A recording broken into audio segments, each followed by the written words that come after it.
Mustaqillik. Birgina shu so'z zamirida juda ko'plab ma'no mujassam. Mustaqillik avvalo mas'uliyat.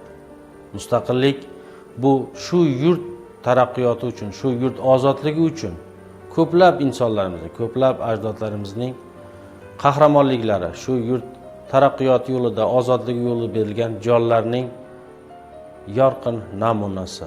Shu yurtning ozodligi yo'lida juda ko'plab ota-bobolarimiz o'z jonlarini qurbon qilishdi.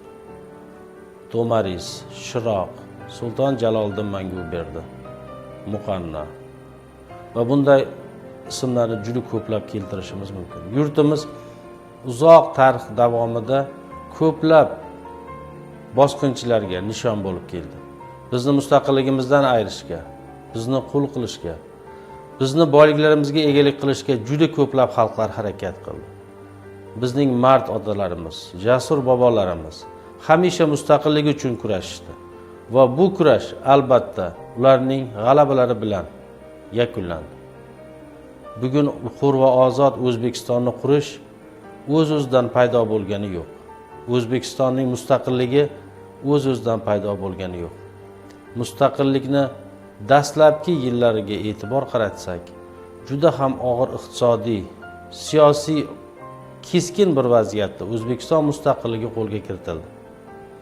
Va O'zbekistonning tenglar ichida teng mamlakat sifatida o'zining o'z o'rniga ega bo'lishi yo'lida juda katta fidokorona mehnatlar amalga oshirildi.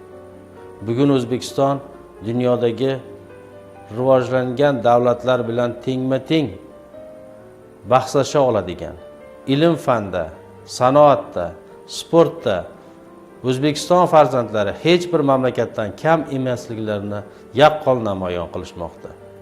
Bugun O'zbekistonda maktab ta'limi, maktabgacha ta'lim, oliy ta'lim va boshqa ta'lim tizimlarining barchasida dunyo standartlariga mos ravishda kadrlar tayyorlash uchun barcha shart-sharoitlar yaratildi.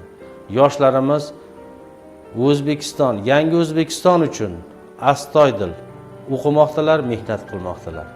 Albatta bu yurtning farzandlari tarixning qaysiki bosqichlariga qaramaylik, u taraqqiyot uchun, millatimizning, vatanimizning ravnaqi uchun fidokorona jasoratlarini namoyon qilishgan. Albatta bugun O'zbekiston yoshlari o'zlarining bilimlari bilan, o'zlarining salohiyatlari bilan, o'zlarining sportdagi jasoratlari bilan yangi O'zbekistonning bunyodkorlari va ayni paytda mustaqilligimizning chinakam himoyachilari bo'ladilar deb ishonaman. Mana shunday ajoyib farahbaxsh kunlarda, mustaqilligimizning 34 yilligi keng nishonlangan mana shunday bir ajoyib daqiqalarda barcha yurtdoshlarimizni O'zbekiston Respublikasining davlat mustaqilligi bilan muborakbod etaman. Mustaqilligimiz abadiy bo'lsin.